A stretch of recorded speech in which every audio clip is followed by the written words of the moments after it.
Le prophète sallallahu alayhi wa sallam a entendu parler d'un homme qui la lisait dans chaque prière. Il y a un homme qui faisait la salat et à chaque rak'a, lorsqu'il récitait à voix haute, il clôturait sa rak'a par Qul huwallahu ahad. Il récite sa surah et après Qul huwallahu ahad, Allahu samad, etc. Les gens sont partis voir le prophète. Ils disent, l'autre, il fait ça, il fait ça, il fait ça. C'est bizarre. Regardez le prophète. C'est pas précipité. Salouh, demandez-lui. Demandez-lui pourquoi il faisait cela.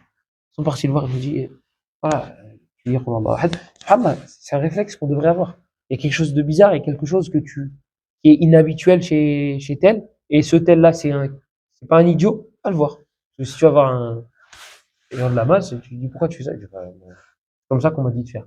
Mais quelqu'un pour qui tu as de l'estime, quelqu'un qui va le voir, tu lui tu sais, t'as fait ça, pourquoi t'as fait ça? Sauf si vous avez peur de lui. Abdullah ibn Abbas, radiyallahu anhuma, je sais plus c'était quoi, qu'il faisait, Omar il faisait quelque chose, ou il disait quelque chose, et Abdullah ibn Abbas, il voulait pas faire la remarque. Et après des années, Ibn Abbas, il a dit ce qu'il avait à dire. Ah, je lui ai dit, pourquoi tu me l'as pas dit avant? Et il a dit, ton charisme, je te crains. Donc, donc le prophète sallallahu alayhi wa sallam, il dit, allez lui demander pourquoi il fait ça. Et il a dit, parce qu'en fait, l'homme, il répond. Il dit, parce qu'en fait, il y a les caractéristiques d'Allah. Il y a la description d'Allah. Il a dit, moi, j'aime Allah. Ils l'ont dit au prophète, sallallahu alayhi wa sallam, il a dit, informez-lui que son amour pour cette sourate-là l'a fait entrer au paradis. Et en fait, moi, je voulais parler justement de ça et m'arrêter sur ce point-là pour dire que tu ne sais pas quelle est l'action qui va te faire entrer au paradis. Vous pensez vraiment que lui, là, en récitant à chaque fois sur Al-Ikhlas, il pensait qu'il allait atteindre ce degré-là? Vous pensez vraiment que le Bukhari, quand il a écrit son livre, il pensait on allait parler de lui à Château-Thierry? 1400, lui, il est mort en 256. 1200 ans après, ou 1100 et quelques. Vous pensez vraiment qu'il pensait que ça allait avoir ces répercussions? Et après, tu sais pas l'action qui va te faire, tu ne connais pas l'action qui va te faire entrer au paradis. Donc, multiplie. Peut-être qu'il y a une action que tu vas faire, elle est petite à tes yeux.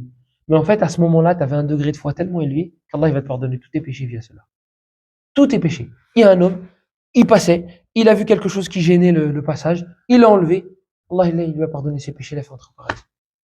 C'est pas une action qui est énorme. Hein. Lui, il a pas déplacé un camion. Il a enlevé quelque chose qui pouvait nuire aux musulmans. Tu sais pas le degré de foi, tu connais pas le degré de foi qu'il avait à ce moment-là. Tu ne sais pas. Ben Allah il lui a pardonné à ce moment-là. Pour cette action-là. La femme, la prostituée. C'est un grand péché. C'est pas un grand péché que dans la communauté de Mohammed, sallallahu alayhi wa sallam. C'est un grand péché. Parce que le fait d'avoir des rapports, ça a des répercussions énormes. Al-nasab, la descendance. C'est le père de qui? Et puis, qui est-ce qui va, ça va créer des catastrophes. Allah, il l'a mis à côté du meurtre, la fornication. Elle en a fait son métier. Allah, il lui a pardonné parce qu'elle a abreuvé un chien. Est-ce que vous pensez vraiment que cette femme-là pensait qu'Allah, il allait lui pardonner parce qu'elle avait abreuvé un chien? Imagine-toi la prostitution. Qu'Allah nous en préserve et préserve les femmes de nos familles. Imagine-toi une femme que tu connais. On va pas chercher pourquoi. Elle se prostitue. Elle a abreuvé un chien. Toi, tu connais pas ce hadith-là. Il n'existe pas. Est-ce que ça peut passer par ta tête, ne serait-ce qu'une seule seconde, qu'Allah il va lui pardonner parce qu'elle a abreuvé un chien? Mais jamais de la vie. Jamais de la vie. Mais tu sais pas. Donc, en fait, tu ne connais pas l'action via laquelle Allah il va te pardonner. C'est pour ça qu'Abdullah ibn Mubarak, un grand savant, sa barbe, elle était grise. Il écrivait encore le hadith. Alors que lui, c'était un savant depuis longtemps. Et il écrivait. Il lui dit, hey, imam, jusqu'à quand? T'écris alors que des fois, il marchait avec un de ses élèves. Sufyan ibn Uyayna. Il marchait. Et il révisait le hadith. Et il parle pas de la dunya. Hadith sur le dos, t'as quoi? Allez. Et il t'en cite 300, 400, avec les chaînes de transmission. Ah bah moi j'ai ça aussi que t'as pas cité. Et il faisait ça. Abdullah ibn Mubarak, il marchait avec un de ses élèves, Sufyan ibn Uyayna. Sufyan, il lui cite un hadith, Abdullah il s'arrête. Et il écrit. C'est ton élève? Hadith, tu l'as pas? Il a dit je l'ai pas. J'écris. Et il faisait ça jusqu'à la fin de sa vie. La barbe a été, on parle d'Abdullah ibn Mubarak, c'est une sommité dans la science. Et ils lui ont fait la remarque. Je dis, jusqu'à quand tu vas écrire, ya imam? Il a dit, peut-être que la parole qui me fera entrer au paradis, je ne l'ai pas encore écrite. Voilà, c'est ça. C'est chercher la moindre porte pour faire le khir, faites-la. C'est une action insignifiante, peut-être, qui vous fera rentrer au paradis. Cheikh Al-Albani, rahimahullah, j'ai entendu un cheikh égyptien raconter une histoire sur le concernant après sa mort. Vous savez, c'est très récurrent, ça arrive très souvent. Lorsqu'une personne pieuse, un savant meurt, un des élèves, une des personnes, la voit en rêve. C'est arrivé à l'époque de l'imam Ahmed, ça arrive très souvent. On raconte que ça arrivait à l'époque du prophète, sallallahu alayhi wa sallam, juste après sa mort, pour savoir où est-ce qu'il devait l'enterrer. On raconte, mais je suis pas sur la chaîne de transmission du hadith. Bref, le rêve, Cheikh Al-Albani. Ils lui ont dit, qu'est-ce qu'Allah a fait de toi? C'est la question qui revient tout le temps. Qu'est-ce qu'Allah a fait de toi? Et Cheikh, il a dit, Allah, il m'a pardonné parce que j'ai corrigé tel livre. Alors, Cheikh Al-Albani, il a corrigé une tonne de livres. Et la plupart, elles font plusieurs volumes. Le livre qu'il a cité dans le rêve, il fait un volume et il est tout fin. Si je pensais que j'allais vous raconter l'histoire, je vous aurais ramené le livre. Il est tout fin. Cheikh Al-Albani, il a corrigé des livres, des encyclopédies. Des encyclopédies, il a corrigé. Des hadiths, Sunan Abi Daoud, Sunan At-Tirmidhi, il les a corrigés. Il a dit, qu'est-ce qu'Allah il a fait de toi? Il a dit, il m'a pardonné parce que j'ai corrigé tel livre. Le livre, il est tout fin. Vous savez pas quelle est l'action qui va vous faire entrer au paradis. À quel moment Allah, il va se dire, à quel moment Allah va vous pardonner vos péchés? Via quelle action? L'imam Ahmed, rahimahullah, ils l'ont vu en rêve. L'imam Ahmed, il faisait 300 rak'at par jour. 300 rak'at par jour. Rak'at, pluriel. 300. Quand ils l'ont fouetté et ils lui ont fait ce qu'ils ont fait, il en faisait 150. Et il jeûnait. Il avait 1 million de hadiths en mémoire. 1 million de hadiths. C'est dur de conjuguer le français avec l'arabe. Donc voilà, on va arrêter. Il avait tout ça. C'était l'imam de la sunna. On raconte qu'il y avait tellement de monde dans son cours, assez court, il mettait des étudiants au milieu qui répétaient ce que l'imam Ahmed disait. Et il y en avait un deuxième qui répétait ce que l'imam Ahmed disait. Vous imaginez le nombre d'élèves qu'il avait? Ils l'ont vu en rêve. Qu'est-ce qu'Allah il a fait de toi? Il a dit, il m'a pardonné parce que je récitais sur la table. Elle a fait 30 versets. 30 versets, elle est accessible à tout le monde. Vous avez vu? Vous savez pas quelle est l'action qui va vous faire rentrer au paradis. Il y a un professeur, il enseignait le Coran aux enfants. Il enseignait le Coran en général. C'était un qari. Ils l'ont vu en rêve après sa mort. Ils nous ont dit, qu'est-ce qu'Allah il a fait de toi? Ils nous ont dit, il a répondu, Allah il m'a pardonné mes péchés parce que j'enseignais la Fatiha aux enfants. Moi je te pose la question, c'est quoi le plus difficile? D'enseigner sur la Al-Baqarah ou d'enseigner sur la Fatiha? Al-Baqarah, tu dois le suivre et tu dois l'encourager, tu dois dire, Akhi, patiente, 284 versets, c'est pas bientôt la fin, mais qu'Allah t'aide. Voilà. Sur la Al-Fatiha, 7 versets. Il l'a peut-être entendu plusieurs fois à la maison. Et il l'enseignait, il corrigeait. Allah, il l'a pardonné via ça. Lui, c'est un qari, c'est un mémorisateur du Coran. Il a peut-être fait en sorte que plusieurs personnes finissent le Coran. En tout cas, il en a été la cause. Eh ben, qu'est-ce qui a été la cause de son entrée au paradis? L'enseignement sur la Al-Fatiha. Tu ne sais pas où est-ce qu'il est, ton frère. Tu ne sais pas où est-ce que Allah, il va dire, hey, je pardonne. Lui, je le ferai rentrer au paradis. Tu ne sais pas à quel moment. Parce que ton degré de foi était élevé à ce moment-là. L'homme qui était coincé dans la grotte, récit de Banu Israël que le prophète sallallahu alayhi wa sallam nous a raconté. 3 hommes, ils étaient bloqués dans une grotte.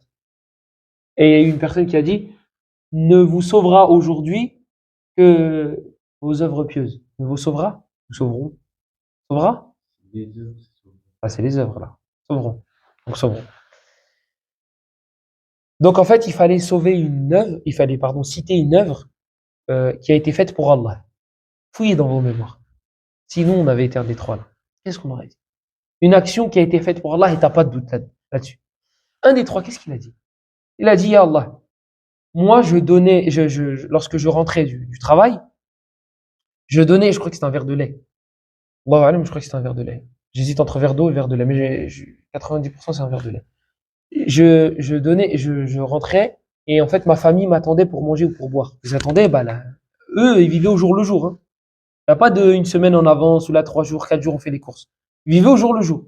Donc ses parents attendaient, et ses enfants et son épouse attendaient. Il a dit, chaque soir, je commençais par ma mère et mon père. Ses enfants, ils sont à la maison. il y a son épouse. Il a commencé par ses parents. Il a dit un jour, je suis rentré et mes parents dormaient. Et j'ai attendu qu'ils se réveillent. Je leur ai donné, et ensuite, j'ai donné à mes enfants qui pleuraient. Et Allah, si tu sais que j'ai fait cette action pour toi, alors, fais en sorte qu'on puisse sortir. Et le rocher s'est un peu déplacé. Ça, c'est pas une action qui est énorme. C'est pas une action qui est énorme d'un point de vue. C'est une action qui est énorme d'un autre point de vue. C'est une action qui n'est pas énorme, ça te demande pas beaucoup d'efforts. Tu dis à ta mère lorsqu'elle veut se servir, non, non, non, Walida, c'est moi qui m'en occupe. Mieux, tu vas à la source. C'est moi qui achète l'eau. C'est moi qui achète le lait. Tu bois quoi? C'est moi qui achète. Tu vas à la source. Comme ça, même si elle-même t'es pas là, c'est toi qui as été la cause. Donc, de ce point de vue-là, c'est pas une action qui est énorme. Par contre, auprès d'Allah, c'est une action qui est énorme. C'est une action qui est énorme. Si tu donnes, si on prend le hadith de la prostituée qui a donné à boire à un chien et qui a été pardonné via cela, toi, t'es pas une prostituée. Donc, ça se dit pas un, c'est une. Toi, t'es pas une prostituée. Oui. T'es pas une prostituée et tu n'as pas fait les péchés qu'elle a fait. Et tu ne vas pas nourrir un chien. Tu vas nourrir un musulman ou une musulmane, ou même elle n'est pas musulmane ou il n'est pas musulman. Tu vas nourrir un humain. C'est meilleur qu'un chien auprès d'Allah. Tu penses que tu ne vas pas être pardonné? Eh bien, peut-être que si. Peut-être que si. Hadith de Bilal, radiyallahu anhu, c'est un hadith rapporté par,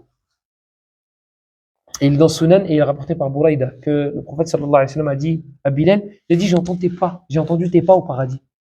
Qu'est-ce que t'as fait? J'ai entendu tes pas au-dessus. J'ai entendu tes pas. Il dit, qu'est-ce que t'as fait? Et quelque chose, il y a une action que tu as faite et qui t'a valu qui t'a coûté le paradis. Coûter, c'est négatif normalement, ce qui vient après. Qui t'a valu le paradis. Il dit, ah, Rasulallah, je fais rien de spécial. Regardez, il fait des actions et il n'y en a pas une qu'il estime plus énorme que l'autre. Il fait des actions. Donc c'est ça qu'on est en train de dire. Une action qui peut être insignifiante à nos yeux, mais qui sera énorme auprès d'Allah. Donc il a dit, j'ai rien fait de spécial à Rasul. Juste un petit truc que je fais. Quand je fais mes ablutions, bah, je fais 2 unités de prière. À chaque fois que je fais mes ablutions, je fais 2 unités de prière. Le prophète, il a dit, c'est ça. Billah alaykoum, c'est dur, cette action, elle est dure. 2 unités de prière. Vas-y, Allah, t'as la flemme. Tu fais que le Fatiha.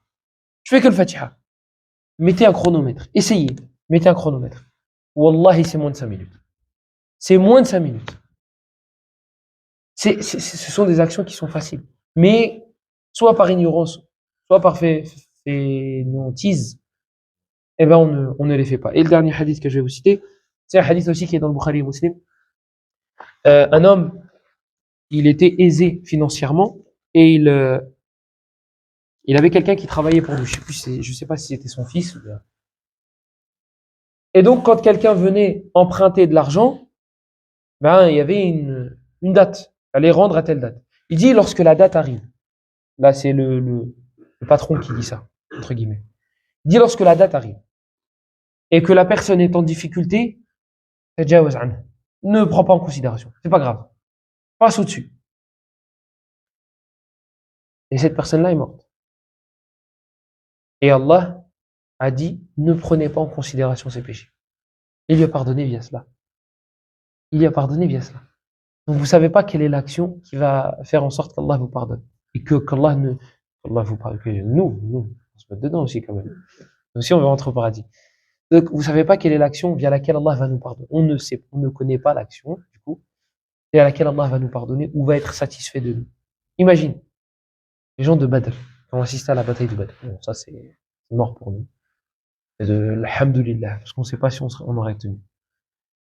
Il y a une personne qui a, faut faire attention comment on s'exprime quand on parle des compagnons, qui a dévoilé les plans du prophète, sallallahu alayhi wa sallam, dans une des batailles. Il a dit voilà, il a écrit au mécréant. Il a dit il va faire ça, il va faire ça, il va faire ça. Il a dévoilé une des tactiques du prophète, sallallahu alayhi wa sallam. En tout cas, il a voulu le faire. Il l'a passé à une femme, et la femme, elle est partie. Alors, Jibril, il arrive. Il lui dit à Mohammed, sallallahu alayhi wa sallam. Mohammed, il appelle Ali ibn Abi Talib, il lui dit va, attrape la femme, elle est partie tel endroit. Ils vont la voir, Ali lui dit donne la feuille. Il dit je sais pas de quoi vous parlez. Il lui dit écoute, soit tu la donnes, soit on te déshabille. Elle a enlevé de ses cheveux, elle lui a donné. Et dedans il y avait quoi? les plans du prophète. Sallallahu alayhi wa sallam. On fait attention aux mots qu'on emploie. Parce que la personne qui a écrit cela, c'est un compagnon. Omar, laisse-moi couper la tête de cet hypocrite. La dernière fois, j'ai dit couper le cou. Parce qu'en fait, lorsque tu traduis littéralement, c'est ça. Qata'a unuqahu, c'est couper le cou. Mais en français, je me suis rendu compte que ça n'existait pas. Tant pis. Donc, il a dit, laisse-moi couper la tête de cet hypocrite. On dit, non, non. Pourquoi t'as fait ça? Vous voyez, la sagesse. Pourquoi t'as fait ça? Il dit, écoute, moi j'ai un prisonnier, c'est mon fils. Et je savais que via cela, je pourrais le libérer. Voilà pourquoi j'ai fait ça. Donc il avait je peux pas dire il avait une excuse, non. Mais on va dire que, voilà, il n'a pas fait ça gratuitement. Voilà, on va dire ça comme ça. Voilà, ouais. Ouais. Voilà, circonstance atténuante, c'est son fils, c'est sa chair, voilà, on va. Et là, et c'est ça qui nous intéresse. C'est pour ça que j'ai cité ce hadith-là. Le prophète sallallahu alayhi wa sallam, il va dire à Omar, pourquoi je t'ai pas laissé? Pourquoi lui, on va rien lui faire? Il a dit, لعل الله قد اطلع على أهل بدر فقال اعملوا ما شئتم فقد غفرت لكم. Il a dit Allah, il a regardé les gens de Badr, les gens qui ont assisté à la bataille de Badr, et il leur a dit, faites ce que vous voulez, je vous ai pardonné. Et lui, il faisait partie des gens qui avaient assisté à la bataille de Badr. Vous imaginez? Il y a eu plein de batailles. Il y en a plus d'une vingtaine, il y en a une vingtaine. Mais Badr, voilà ce que ça leur, voilà le résultat de la bataille de Badr.